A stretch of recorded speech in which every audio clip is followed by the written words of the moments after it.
right, let me make sure everybody can hear. Thank you so much for being here today. It's my favorite topic, talking about the school years and then combining that with DCCs. It's just a fantastic topic. I would like to just show of hands, want to see who comprises this audience. If you have a kiddo that is, infant to age 4, okay, so we've got a lot of early childhood. Okay, good to know. How about elementary, kinder through 5th? Awesome. Great. And middle schoolers, any middle school? Okay, I've got one of those too. Awesome. Show some extra love to our middle school parents here. And then how about high school? Awesome. And then any adult age children? Myself. So, okay, thank you for taking time for that. I'd like to know who's in the audience. Love to see families that have kiddos that are early childhood years, because that's the best way to start planning early. So again, my name is Kim Oren. I'm not just here as a speaker on the topic of education, but also a mother to Jordan, age 20. This presentation is very unique compared to a lot of the others that I typically do on the day-to-day in my profession. I get the pleasure of merging my professional skills with my experience as a mother. And so my hope today is to leave you not just with some knowledge, but also embedded stories. And there's a lot of research that tells us that stories have the power to ingrain in your brain and improve recall abilities, because it taps into the emotional chemicals that are produced. And so I will be embedding a few of those personal stories, which is unlike what I normally do when I present on topics like this.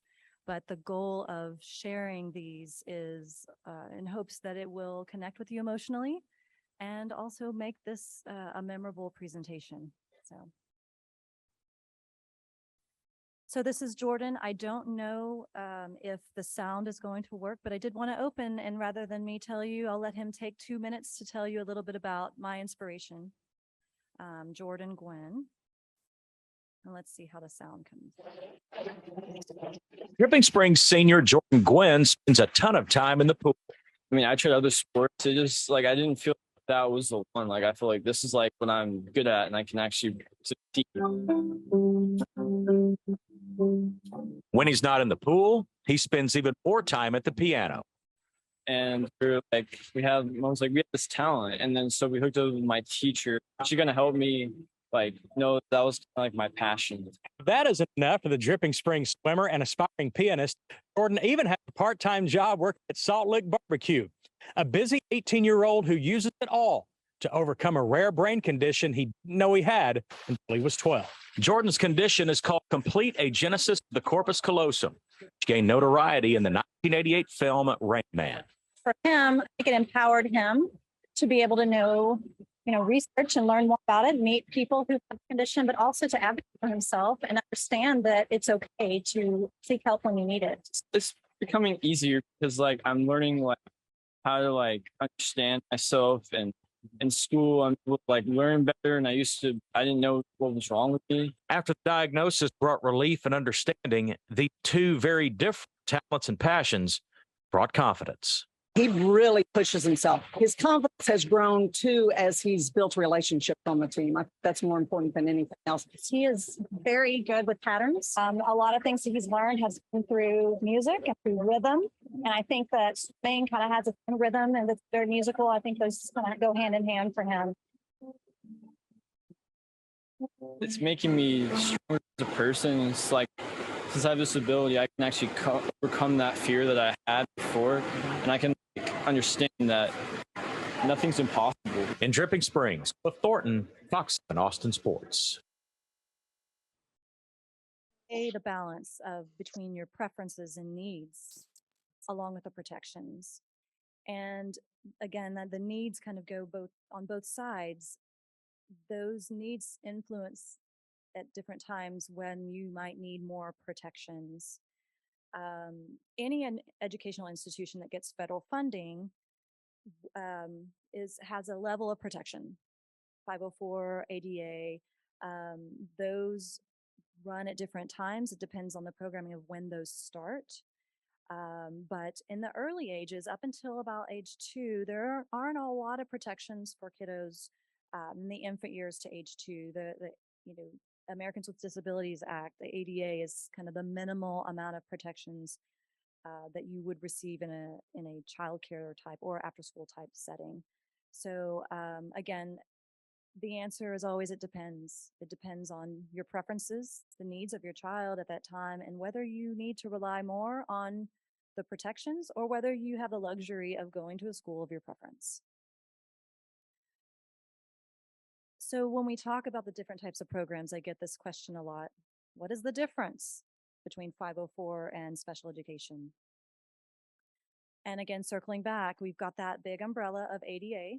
And so you notice it's on the outer circle, and everything contained within means that those protections kind of envelop inside. So if you're under IDEA, you're also covered by 504 and you're also covered by ADA. So anything on the outer circle has the least amount of protections. And so basically between just 504 and IDEA, which is special education, 504 is a civil rights law that has school protections built in, and IDEA is an education law. They are for the school years, except IDEA does extend into the early childhood years, starting at age 3. So 504 will give you some basic protections and some entitlements to appropriate and free public education, some accommodations. So if you're looking for just a few, accommodations for your child, then 504 may be appropriate. Again, this is offered for any institution that receives federal funding. So if you go to a private school or a charter school, they are not required to implement a 504 plan. Although a lot of private schools I've found, they do have their own plans that they try to implement. IDEA is the education law that gives you more than just those accommodations, and it's a little bit more challenging in terms of entry into this program. It gives access to a specially designed program that's individualized, and you have access to specially trained staff. And that, again, that coverage begins much earlier than 504. Greater entitlements, more procedural safeguards. So again, if you're thinking about what phase am I in, and if I am really needing some protections, and when I say protections, I mean, in our case with Schaefer, severe social behavioral deficits. Within a 7-year span, he was kicked out of, a 2-year span, kicked out of 7 daycares and after-school care programs. So we didn't have anywhere for him to go.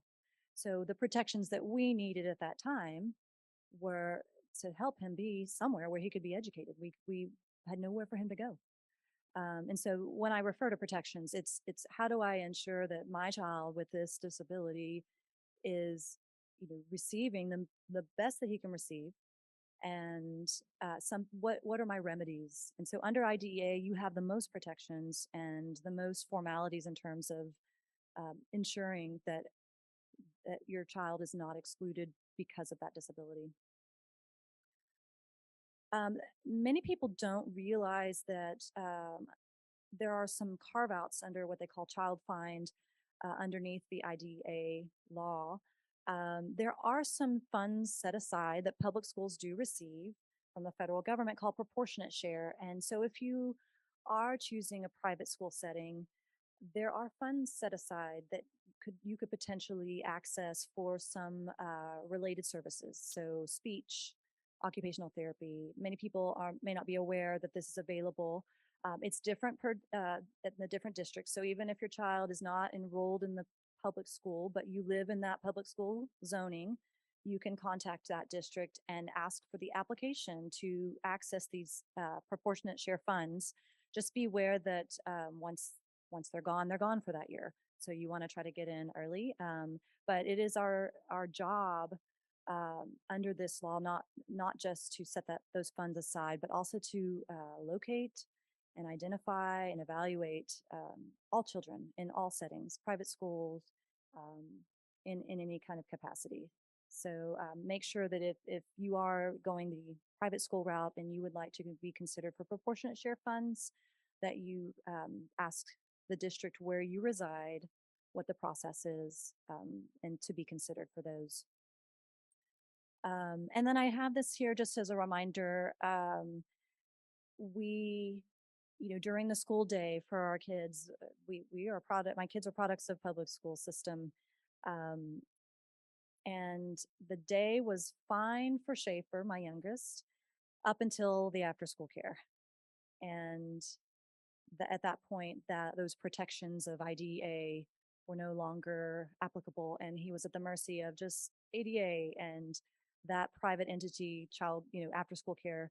And so, I put this here just to remind that, there are some protections in the private school and the child care setting.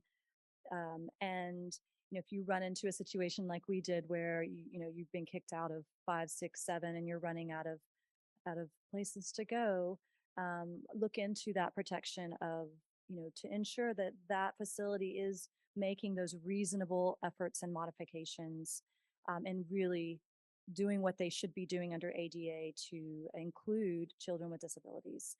The only exception to this type of coverage is if that childcare or after school care facility is run by a religious entity. They are not covered by this Title III of ADA. So, but I have this here always as a reminder that even though the school day has ended, there are still some protections that you can rely upon to make sure that your child is included and educated as best as possible.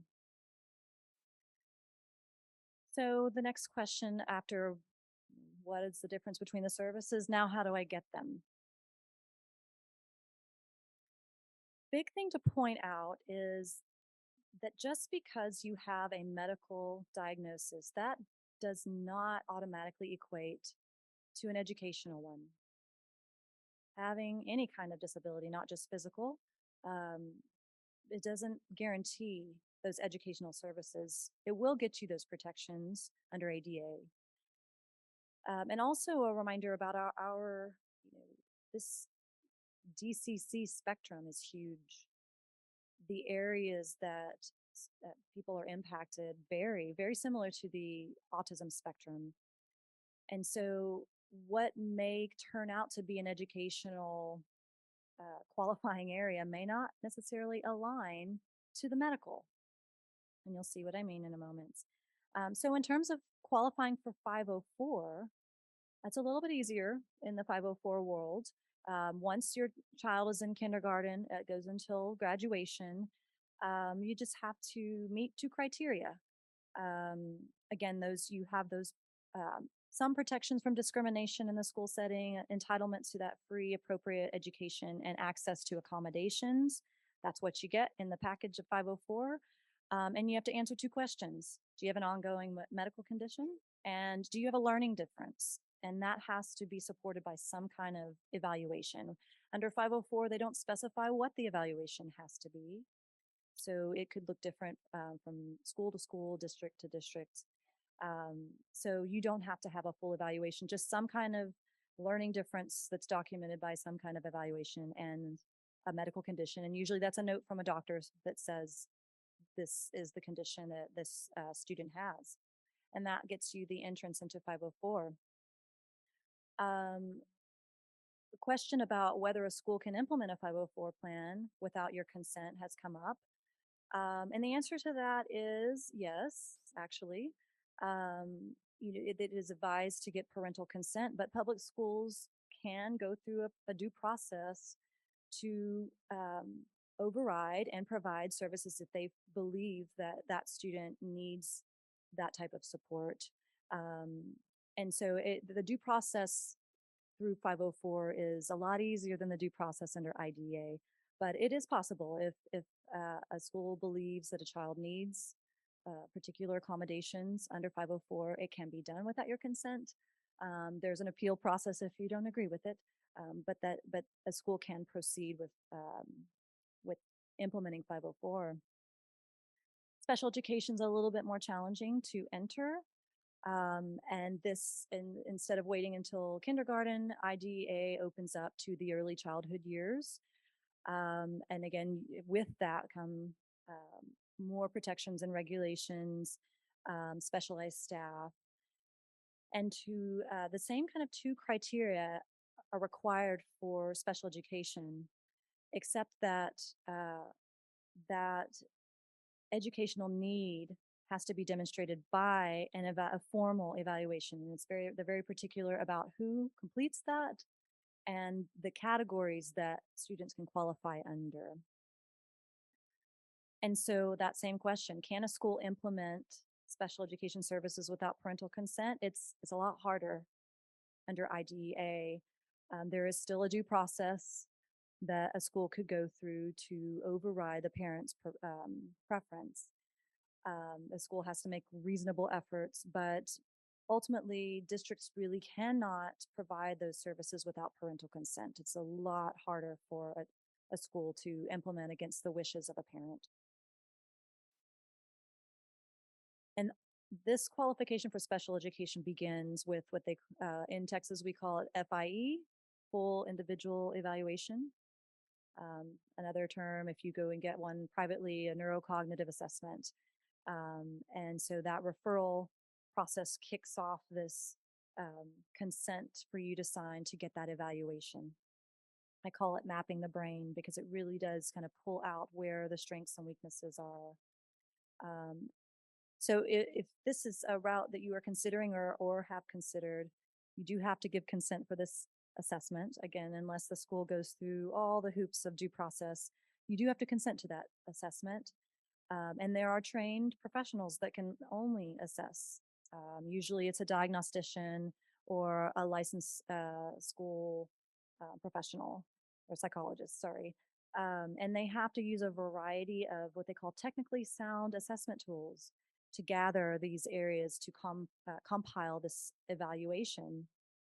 And it looks different in every state. In Texas, we have a whole timeline, 45 days. That's the magic number of entry into special education after that referral.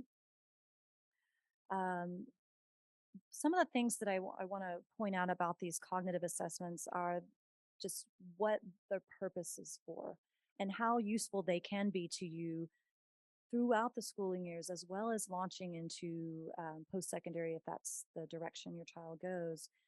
But those assessments not only assess stored knowledge, which is the cognitive capacity, so that IQ, the comprehension, verbally, all the reasoning scales. They also assess learned knowledge, what's been accumulated over the years, and they compare those to other similar aged or grade-based students. And so you will get from these reports these strengths and weaknesses and the cognitive potential of your child.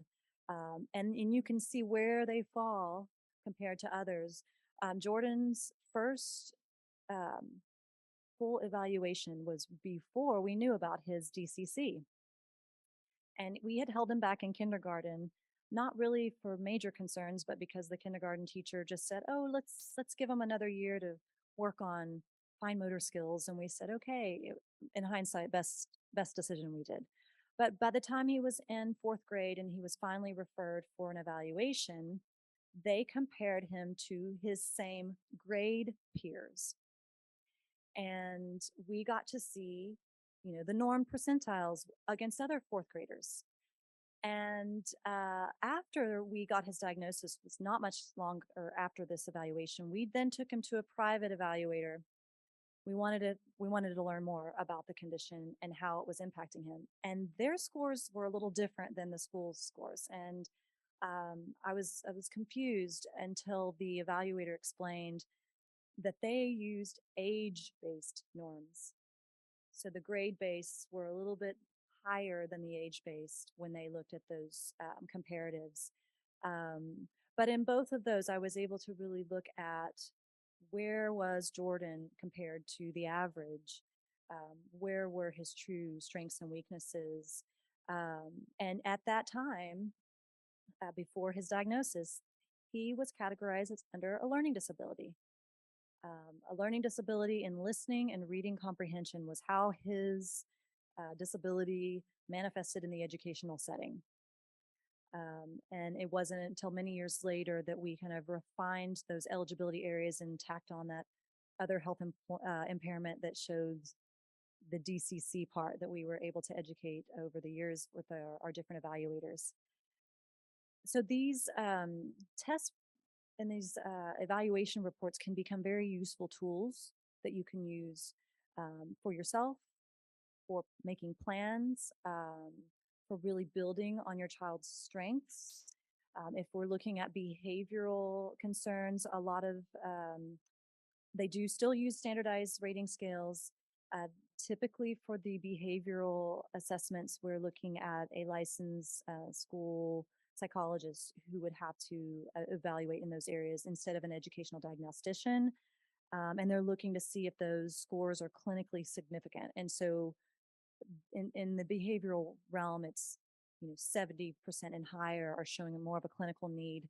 And a lot of those behavioral assessments are based on rating scales from you as a parent, from other teachers that your child has worked with.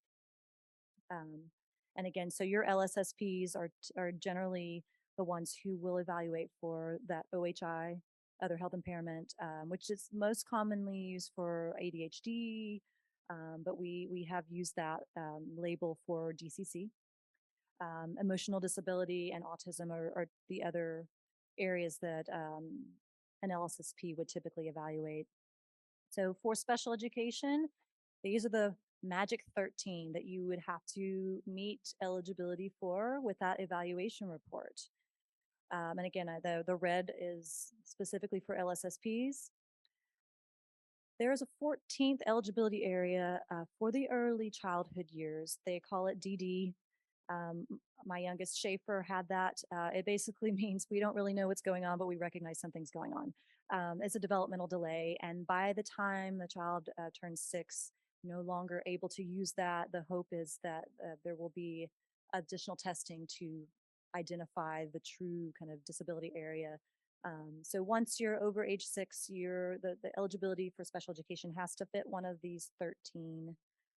A lot of families I've spoken to with kids that have a corpus callosum disorder, a lot of them qualify under autism.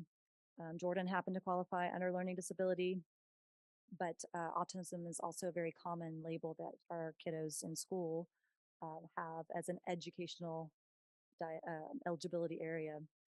So again, Jordan's eligibility was under a learning disability, and underneath that, there are all kinds of sub areas of a learning disability. You could have a learning disability in any one of these areas. And Jordan, again, qualified before we knew about his DCC for reading comprehension and listening comprehension under that category of learning disability.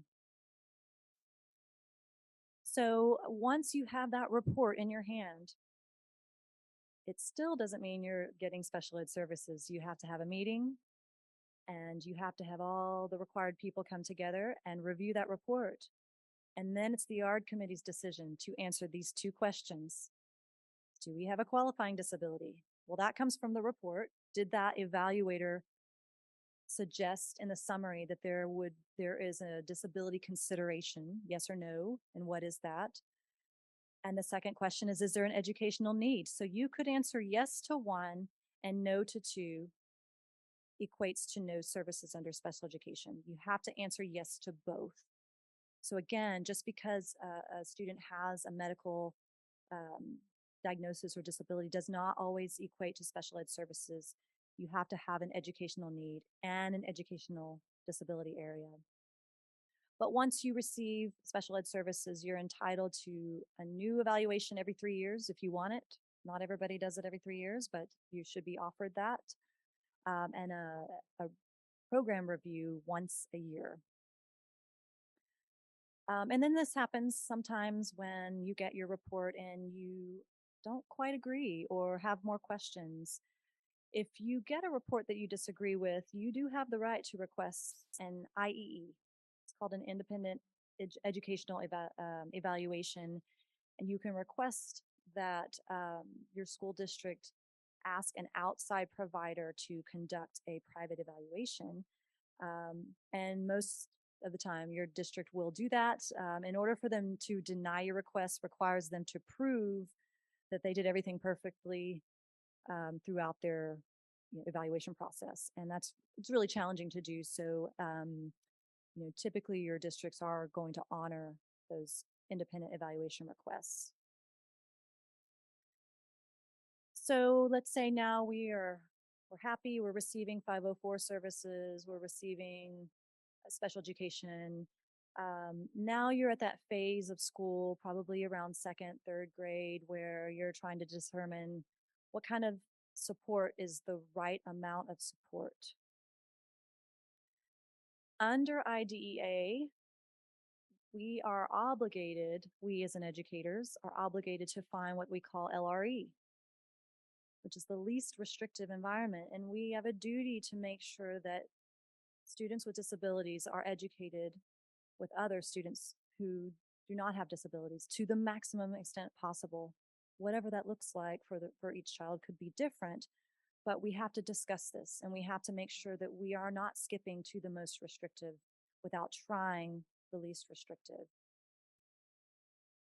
And so when we talk about least restrictive, there is a little bit of a debate here, which is why you see one-on-one twice, and we'll talk about that in a moment. But you can see at the top of the pyramid, you've got your regular education. That's where, if you're under 504, that's where you are. That's your only option under 504. The only exception to that is if there's a behavioral infraction that would result in removal for behavioral purposes. Otherwise, that education is in the regular classroom. But in special education, you still have access to the regular classroom with all kinds of supports. It could be just accommodations. It could be inclusion support, where a specialized teacher comes in and assists while your child remains there. It could be partial removal, where your child gets to leave for a little bit and then come back. It could be fully self-contained, where your child is only around other students in special education. Even more restrictive, it could be a whole separate school that specializes only in educating individuals with disabilities. Residential programs, even more restrictive, and then hospital homebound would be the most. But the question I get, and I'm going to flip back and forth here, is this. I'm always asked, how do I get a one-on-one? So we really have to think, what are the benefits of a one-on-one, and where does that fall under LRE? A lot of different opinions between where it should fit in under least restrictive. Some people believe that, if I have one-on-one support in the regular education, isn't that least restrictive because we're in the least restrictive location?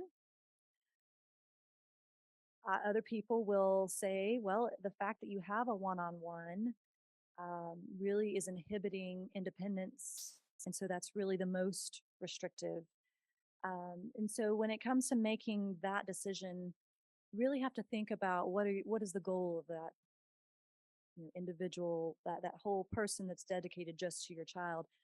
Of course, if we're talking about medical needs or severe safety needs, there are those cases where, absolutely that one-on-one is required medically and for safety. But if we're looking at a one-on-one for education only, I like to kind of talk through, what have we tried? Again, are there safety and medical concerns that would result in needing this most restrictive? And you can tell in my opinion, I do believe that one-on-one is the most restrictive if it's not for medical and safety concerns. And then you have to really think of your child's independence level and your goals for them in transition, because it is an inhibitor to have an adult there at all times. And so that one-on-one conversation is a tough one. I do like to make sure that those who are thinking about this are really kind of making sure that that decision is not going to inhibit that level of independence and those transition goals that you have. So you have your plan in place. you are maybe going through a different phase with your child and you reach a point where you're struggling or your child is struggling, and what do you do about that? It's always best to work as a team with your school to try to collaborate as best as possible. If you can piggyback on the plan that they're using at school and do that and model it at home, that really is going to maximize the improvement of whatever the goal is for your child. And keeping at heart what is in the best interest right now for this student.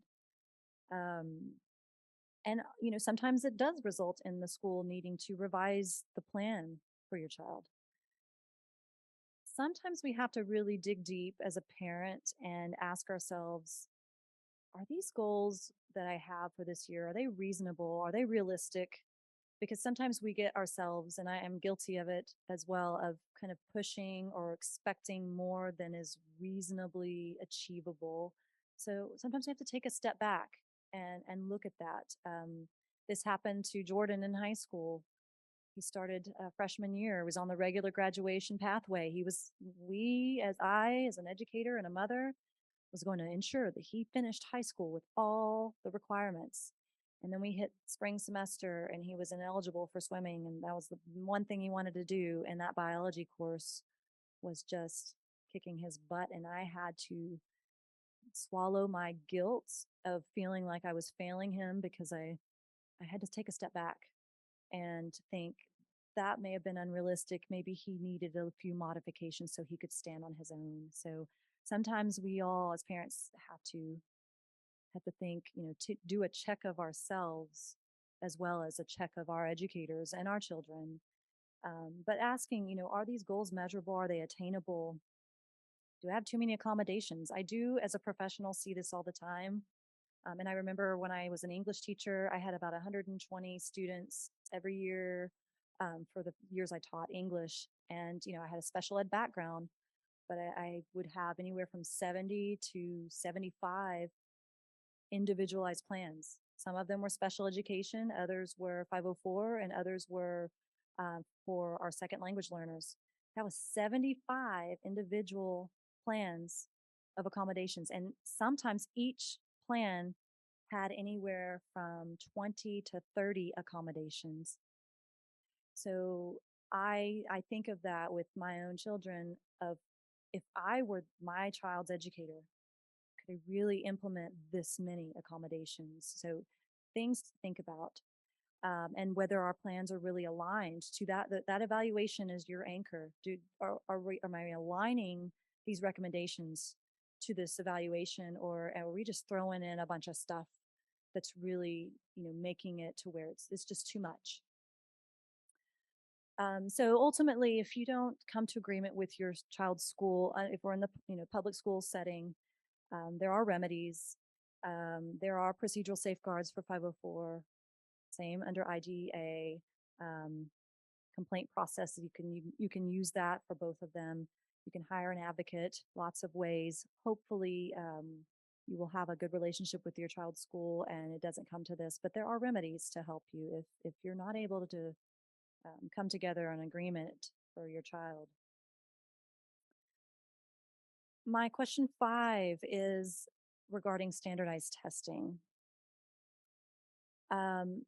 This is a challenge I see a lot with our kids with DCC because these tests are assessing cumulative learned knowledge. It was requiring that long-term retrieval. And for my DCCer who has complete agenesis, finding that stored information was a challenge. Short-term memory, he was great, but accessing things that were previously learned were very challenging. And that's the very nature of these standardized tests.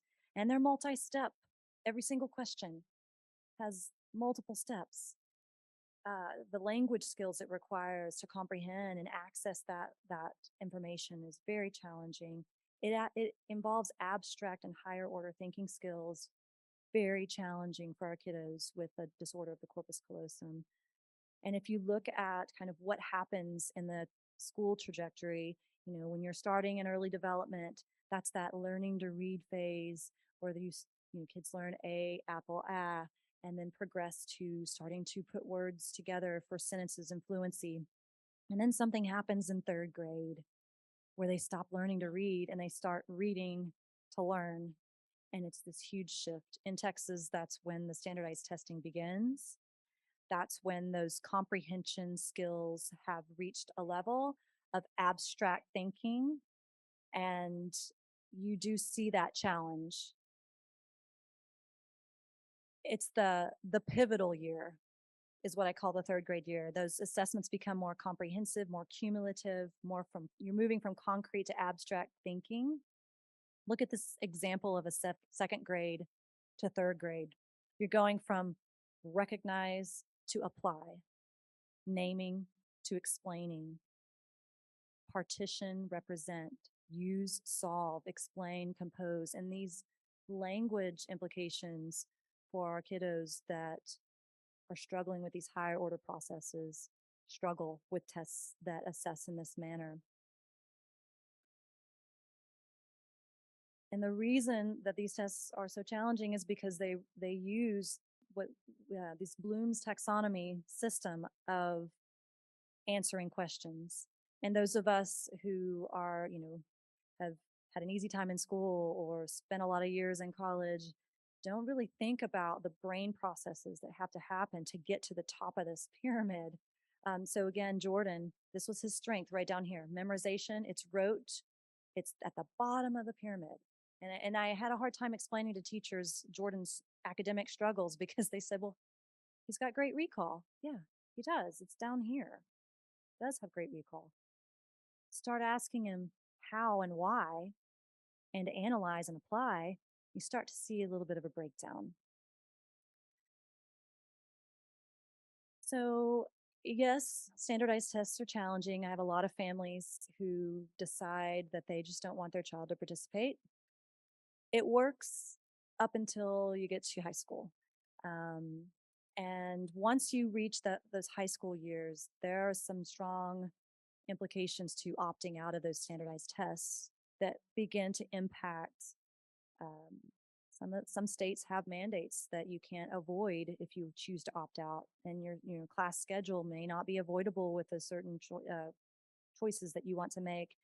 And the diploma, there are implications to the type of diploma that a student will receive just by opting out. So in the state of Texas, we have what's called participation requirements. If you have an IEP and you want a high school diploma, you have to at least attempt all of the 5 EOCs one time in order to be able to receive that diploma. And every state is different, but just beware of, recognize that these are stressful tests, but beware once you get to the high school age of how that can impact diplomas and other decisions. But if you're buckling up and helping your child prepare for those type of tests, a couple things to think about. When I work with other students and I compare them to Jordan, I think of it like a manual versus an automatic car. So I had the pleasure when I taught middle school of actually being the inclusion teacher of a math class with Jordan was in. So I really got to see how he engaged in that setting. And most of the kids, the teacher would instruct. It was like an automatic car. Their brains were doing all the things. Jordan's brain needed more of a manual steering, and that manual steering came from the inclusion teacher or the reteaching from someone else after that instruction was given, that repetition. So it was more like the manual gears of driving. That's how I kind of picture his brain. He needed that extra work to be able to organize and do those executive functioning skills. So preparing for these tests, it's all language. Even the math test, it's a big language test. You really don't assess anymore like when I was younger, where you just get a worksheet and they set the timer for 10 minutes and you're just computing. They're not doing that. It's a language test.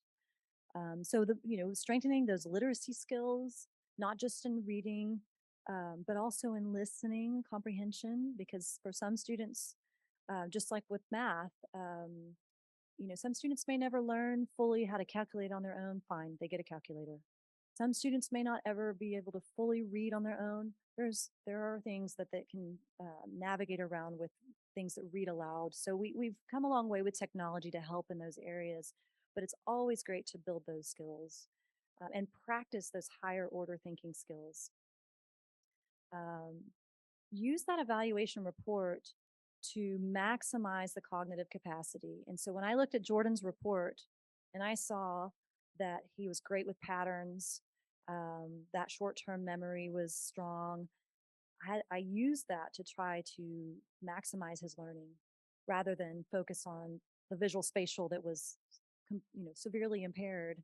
The neurologist told us that the answer to geometry for his visual spatial deficit was to not take geometry. Well, I couldn't not take it.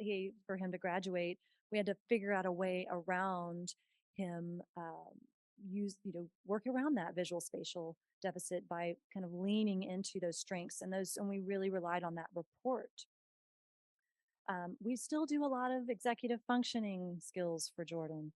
In fact, when we were driving here yesterday, he was finishing up an online class for school, and just reminding him about part of it's normal procrastination that you don't wait until the 9th hour, but those executive functioning skills of really executing and getting things there.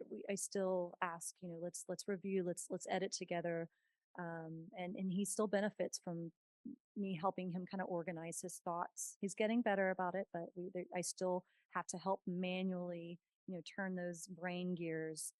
And then again, that just continuing to accumulate academic knowledge is going to help your child do as best as they can with those standardized tests.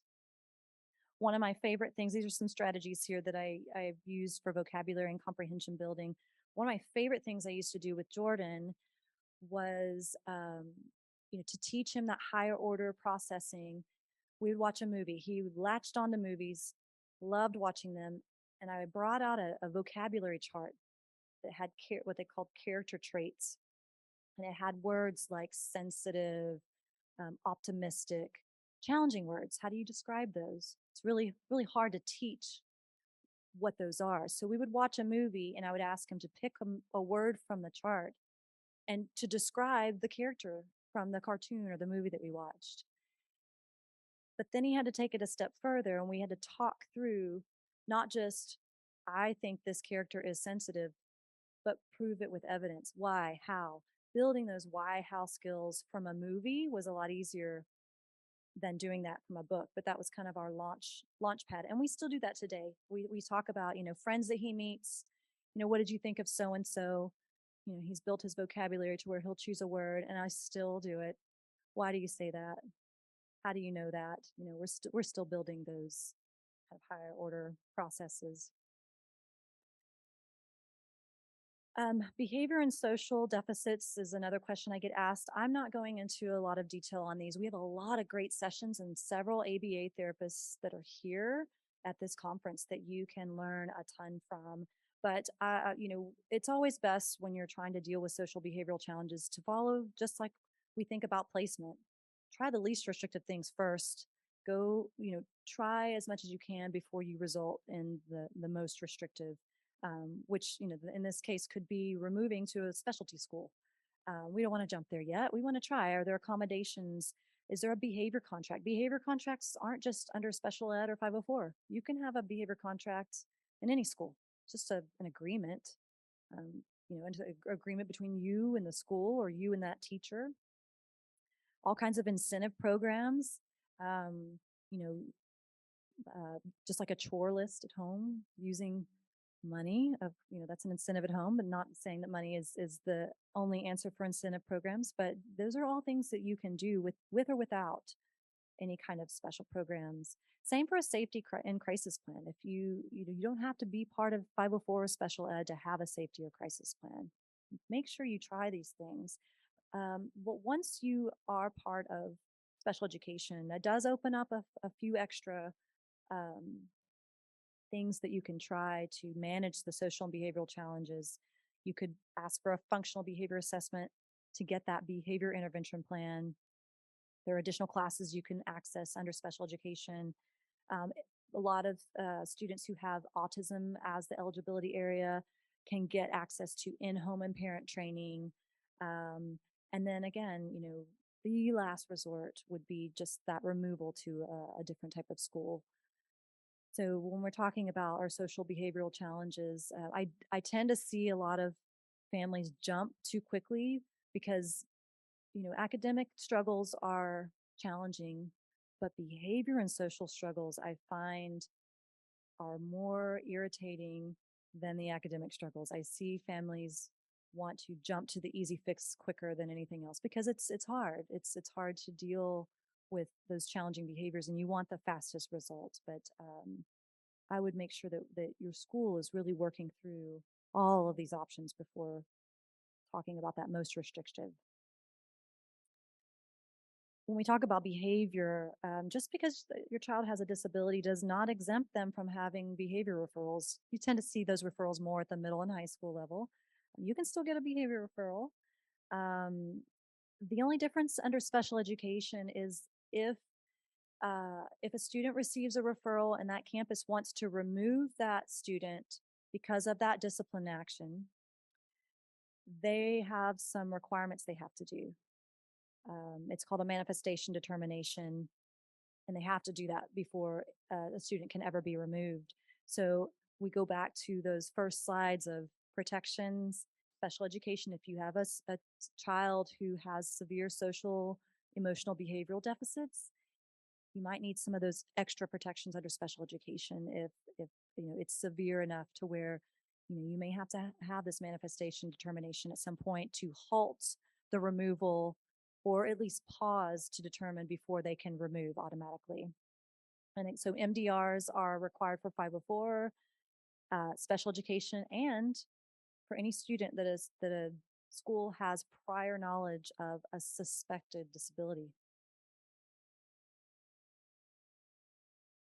ABA therapy, again, we have a lot of BCBAs here to present at our conference. A lot of our school districts across the nation use these techniques. IDEA for special education does not require ABA. All it requires is that the school districts use research-based, but it tends to be a lot of ABA strategies. Same with our specialists. Our BCBAs are not a requirement under IDEA, although you do tend to see a lot of behavior specialists in districts that are BCBA certified, but it's not a requirement. And so when we're looking at some of the challenges within behavior that I'm seeing now coming out of COVID, are kind of deciphering between our behaviors and our mental health. And I would say here in Texas, we're really trying to overcome the effects of COVID of identifying, are we giving enough support to students with those mental health needs? Because addressing mental health is very different from addressing the actual acts of behavior. And so for more mental health, your ABA is not necessarily going to address the mental health needs. So for some students, there may need to be a balance of ABA to address the behaviors, and counseling to address the internal mental health. Social deficits that's a very common question of students with disorders of the corpus callosum. I get a lot of, what do I do about the social kind of deficits and awkwardness? ABA can help with that. Different types of therapies, cognitive behavior therapy, lots of different types that are out there. Social groups in and out of school, that in-home parent training can help with some of those social trainings, social stories. If you're under special education, there are special classes that teach social skills. Lunch bunch groups, I know our district offers that. Video modeling, ABA offers video modeling and how to do that at home, where you use a video of your child and you teach them how to watch it and how to learn from it. Lots of books that exist out there. So again, lots of lectures that we have here by BCBAs. I encourage you to go and see this. There's, of course, some that are simultaneous to this presentation, but some of them may be recorded. I encourage you to look at those if that's an area that interests you. Number three is what should I know about transition? And I know we have a large audience here with younger children, but it's never too early to start thinking about transition.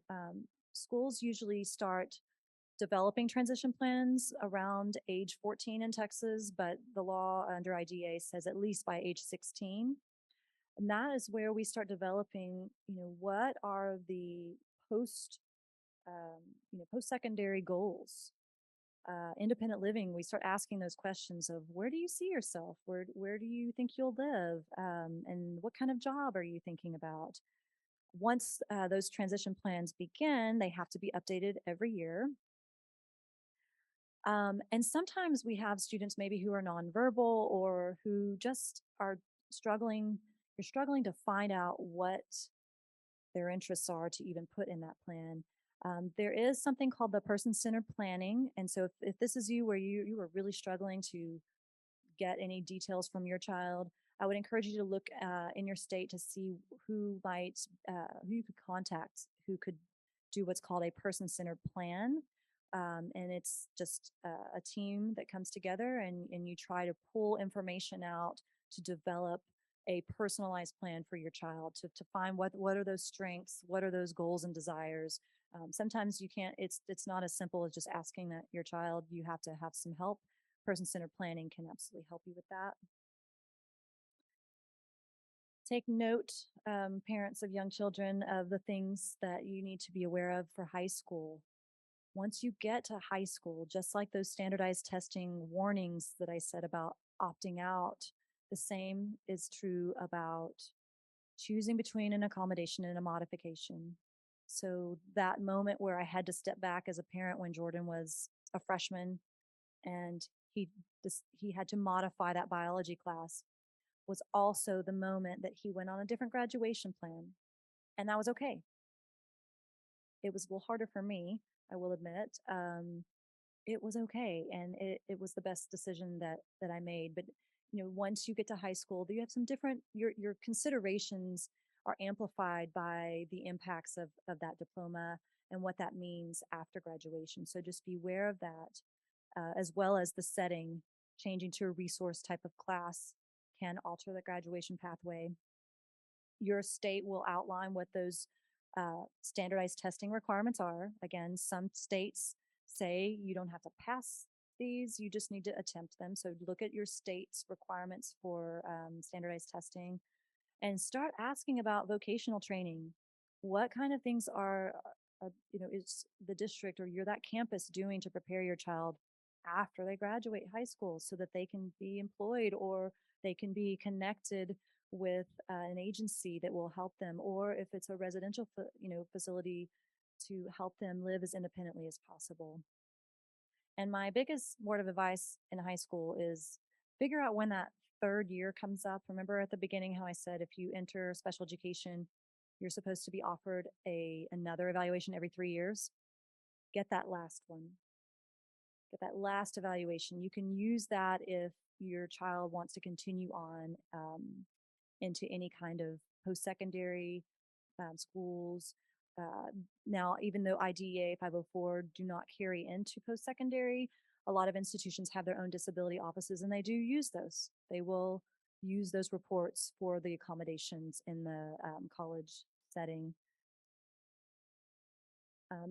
Texas, we have different graduation pathways. Again, this is just a reminder. Just take a look at what your state offers and make sure that you're aware before you make some drastic changes of how those impacts will affect those graduation pathways. So once you get to that 11th and 12th grade year, you want to start thinking about, what are some 18 plus programs? If my child may need to go until age 21 under IDA, children can access that free appropriate public education up until age 21. So you need to start thinking about that early, but at 11th and 12th grade, you really need to think about what that looks like, whether their post-secondary options are a consideration, whether you need to be looking at supported living facilities, guardianship considerations before your child turns 18, job coaching programs, college alternatives. There are programs, not just junior colleges, but there are certificate-based programs that exist There's a website called Think College, and you can look by state and see where those facilities are that offer programs for individuals with disabilities. And again, community college, four-year college, all of these considerations in that 11th and 12th grade year really start putting weight on you as parents to make sure that you have a pathway ahead of you.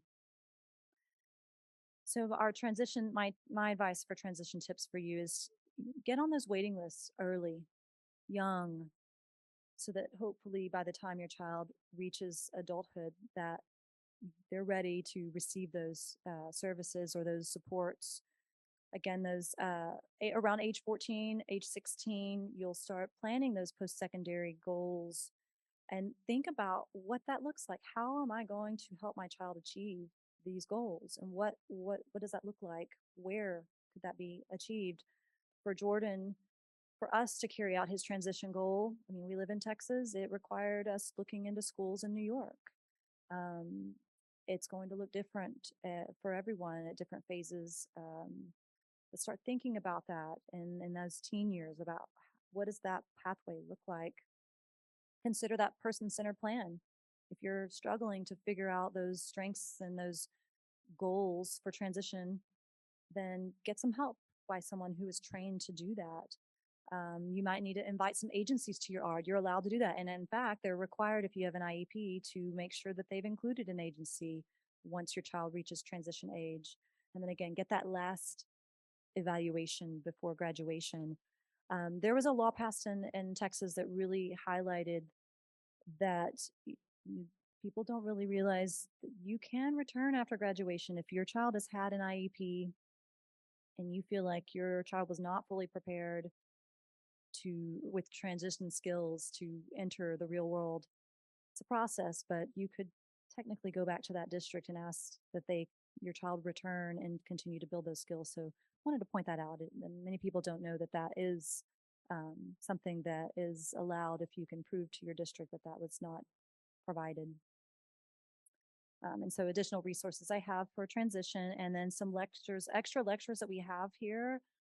Some again that have already occurred that you might be able to access their resources or recordings, but we've got some great ones coming up about guardianship, all kinds of wonderful presentations here at this conference. The last two of the checklist are, should I tell my child about his or her disability? Well, I showed you the video at the very beginning of Jordan, and obviously he knew about it because he was talking about it. We didn't find out until he was 12. We made the choice to tell him because he'd reached that frustration level, and we felt that it was time that he needed to know because he started internalizing some of what he was observing or feeling. So we chose, but there is no right answer for you. You have to make that choice. I will say that having told Jordan, the fact that he did this right in the middle of the pandemic and talked to these two news stations, I felt like it was very empowering for him to articulate what it's like, and for other kids his age to see him do that. I was very proud that he took that brave step. I mean, it was brave of him to have this all over the news and go to school, and his peers tell him they saw him, and how they reacted to his vulnerability. And we talked through that, and it was a great learning experience. And now that he's living over 1,000 miles away, we still talk about that. He still tells me, "Oh, I told so and so about my disability. How did they respond?" We have those conversations. And as an adult, that's an important skill to learn how to advocate and how to explain what you need and why you may struggle at times. It's always a personal choice to make that decision. The last thing before I take any questions you may have is, how do I educate the educators?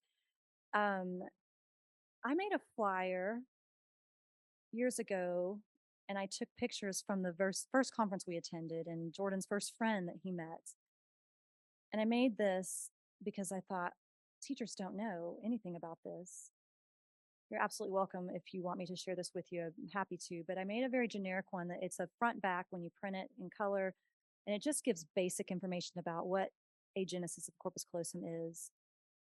And then I took it a step further because I thought, my child is not going to stand out to these educators. how are they going to tell my child apart from all the 75 other kids that have accommodations? So I did a little experiment years ago and I made a trial video.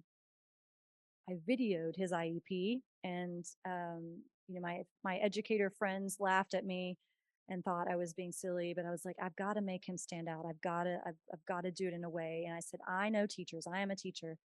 I know they'll watch a video.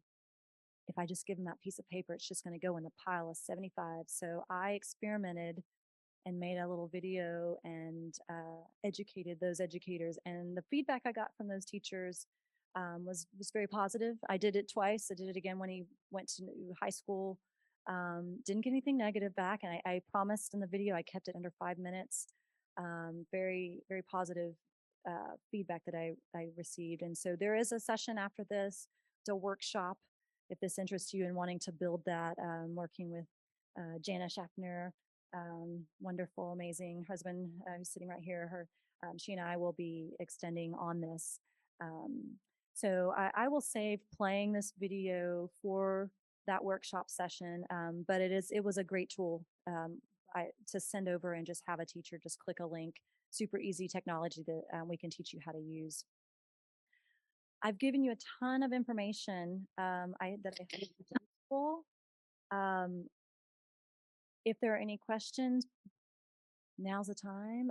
If there's anything you want to dive deeper into, feel free. There's also a chat feature, a question feature built into this Whova app.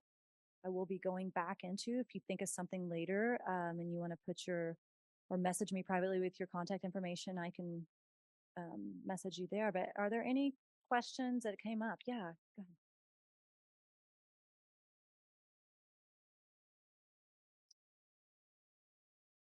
You can do it on your own. It's a great question. So, I mean, you can get an FIE as early as age 3. So those IDEA starts at age 3. It can be challenging at that young of an age to identify a particular category. That's why they have that DD, that developmental disability area. And so you can get them as early as 3. You don't always have the best picture until around maybe age 8, 9, where that starts to crystallize.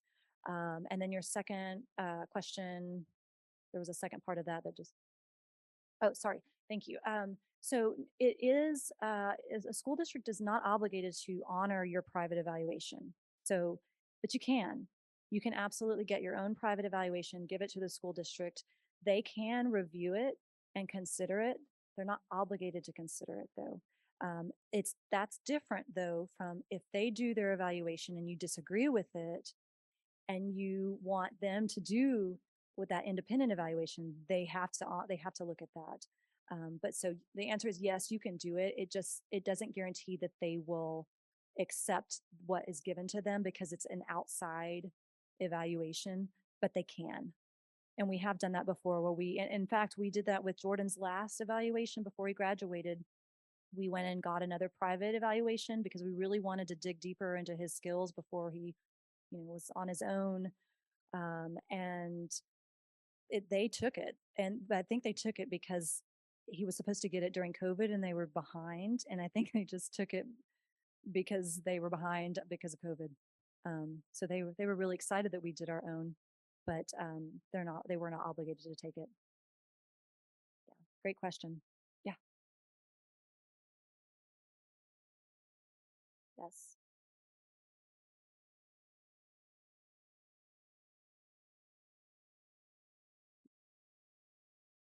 Yeah, so let me go back here. See how far back it is. Yeah, so but it bases on our Bloom's taxonomy, and are you looking at this? Yeah, okay.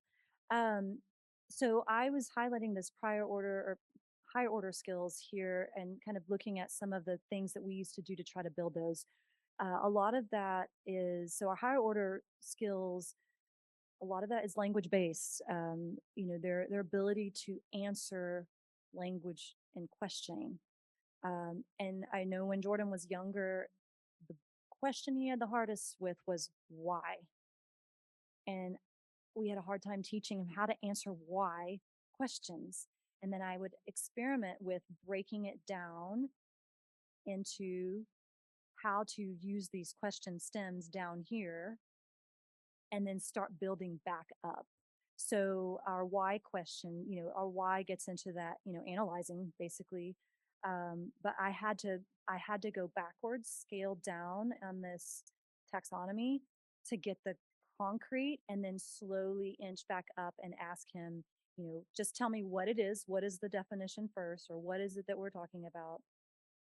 Then help, explain. And so that was just the way I had to work backwards with Jordan, was to try to build those higher order thinking skills. When we're talking about standardized testing, it's compounded by these type of these higher level questions.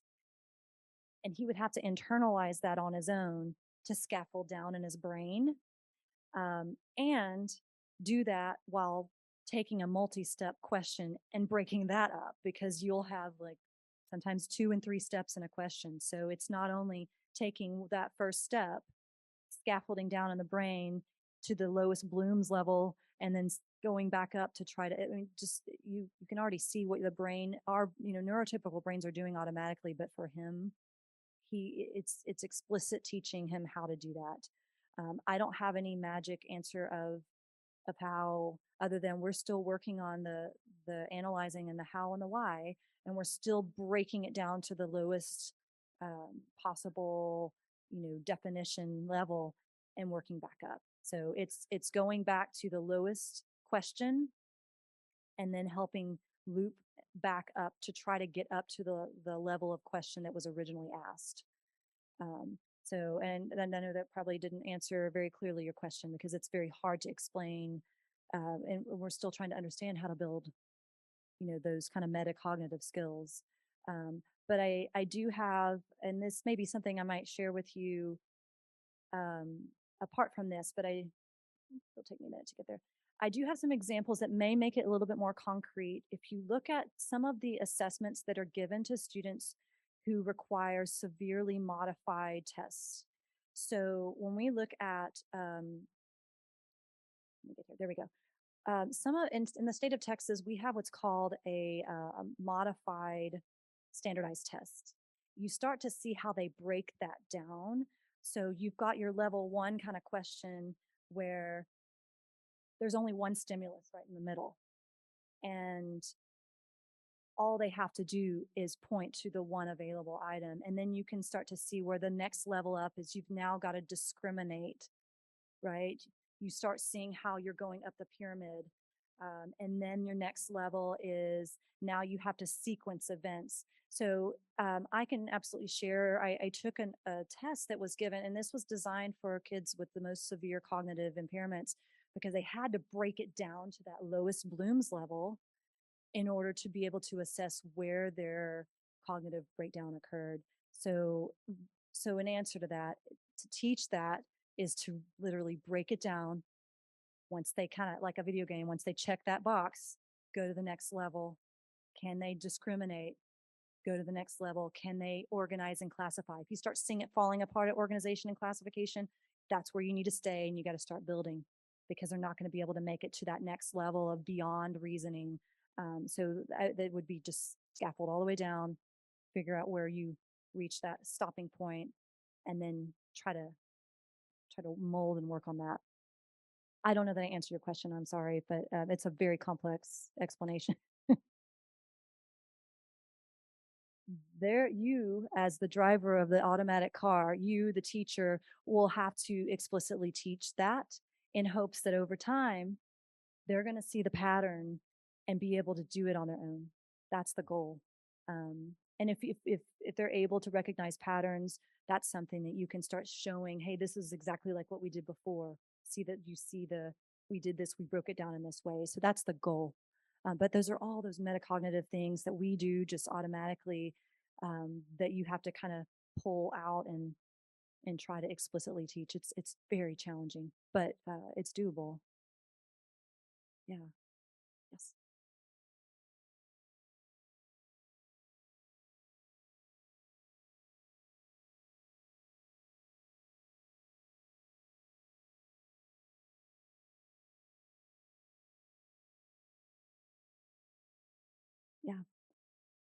Great question. And I may need to ponder that because my kids now 13 and 20, what toys and games that I used then, I'm going to have to see if they're still the ones that I would recommend, but I would love to think on that and get back, back to you on that. Yeah. Yeah. And I see, let's see, I see over here, I'm going to come over here and then come back. Yeah.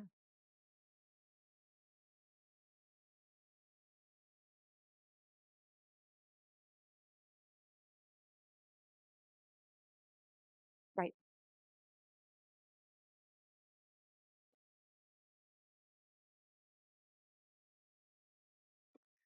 Yeah. And higher order thinking skills happen with and without reading, right? It's kind of like the calculation example. We can still do calculations with a calculator. So those building those higher order thinking skills are still important, even if you have difficulties with reading and fluency. That reading is that vessel to carry out those processes. So, building those processes is really key in itself. Building the language skills, building that capacity to be able to carry out those, because some students may only be able to verbally respond, may not be able to write. Some students may not ever really be able to pick up the fluency enough to read, but they can listen auditorily. So it really kind of depends on if their abilities are intact and um, they can be accommodated in a way to where they can still do those processes, but instead of having to read themselves, does it improve their performance if it's read aloud? um, if the struggles are more in the higher order thinking, then reading, whether they can read, fluently or not, is it's going to be the same challenge if those higher order thinking skills are still struggling. So did I answer your question about the reading part? If the reading, learning to read may be a little bit of a different conversation.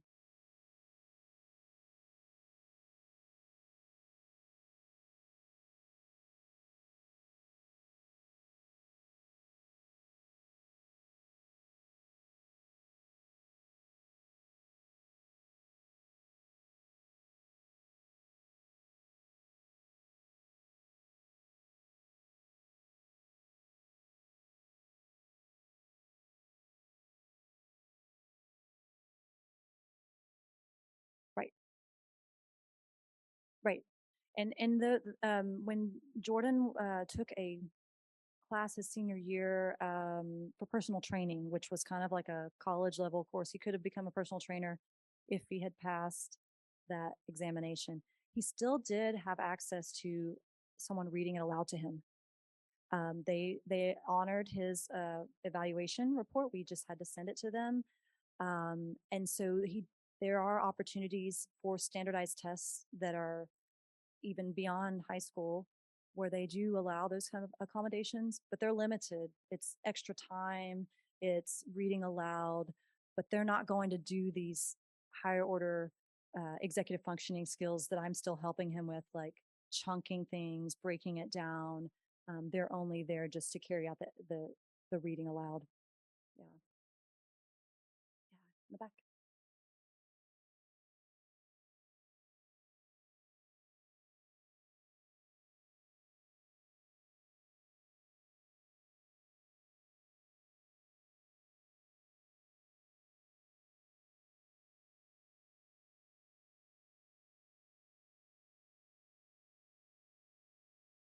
Oh goodness. I mean, first of all, being an educator does not make me more educated on my child than you as a parent. So I'm a parent first, and so are you. Um, my level is just my passion that I feel like my ability to try to advocate for my child was very strong after I learned about this diagnosis. And so I think that just fueled me to want to be in everyone's face, to be like, hey, I want to tell you about this. I mean, I have been in education for going on 18 years now, as special education background, and that just kind of came about where I did learn some of those strategies along the way. So I would, I have some things that I could maybe depends like if I were to talk to you individually and learn like what are the unique kind of strengths and weaknesses that I could tailor. because that was a very big question that I would absolutely love to tailor. But I want you to think about what you bring as a parent and your advocacy skills that don't necessarily require to be an educator for that. You can speak up for your child. You can share information and be the voice of your child just as good as all of us here. So yeah.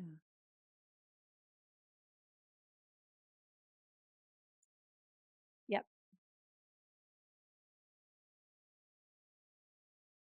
Yeah. And what grade or what age? Yeah.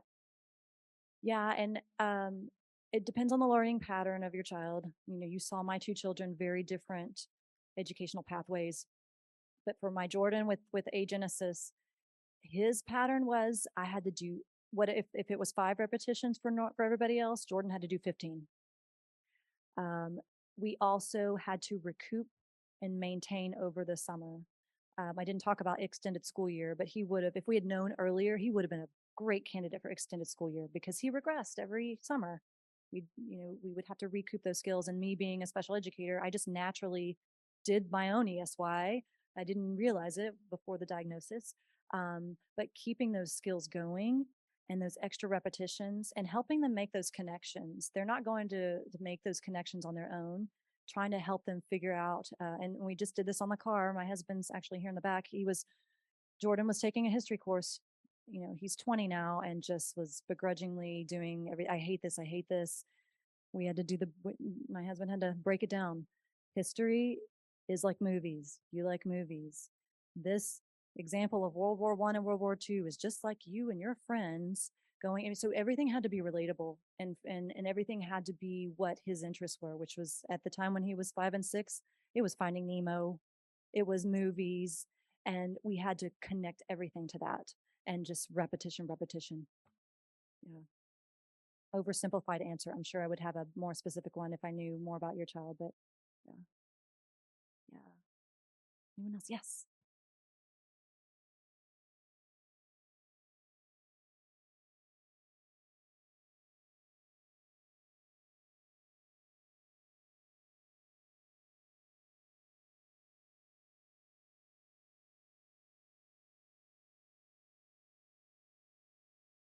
Yeah. Yeah. Really great question. And I do have kind of a few little suggestions on this flyer. Um, and it talks about, some of the struggles. A lot of it I always try to align accommodations to the evaluation. If I see a deficit, that's a clear, it's got to be an accommodation.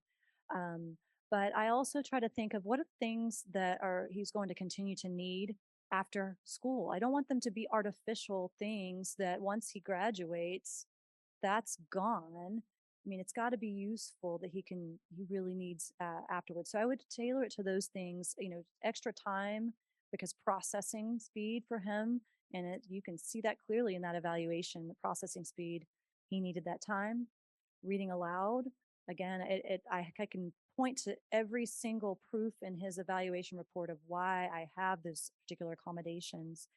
But it will also depend, if for my youngest child, can't do math calculations, so he's going to need a calculator. He'll probably use a calculator all the way up into adulthood. So some of it's going to depend on those specific weaknesses. Others, though, I would say the extra time and having things read aloud, those are accommodations that we do as adults, even with audiobooks, with calculators, with just taking extra time, and that colleges or post-secondary will honor. So I'll be happy to share this little flyer. It kind of gives a few tips for evaluators that kind of talks about, how this impacts, we know, and if you've been to Dr. Lynn Paul's session, she does talk about the slower processing speed. So if I were to pick just one that would probably be across the board, would probably be extra time, just to accommodate that. I mean, and that's very understandable.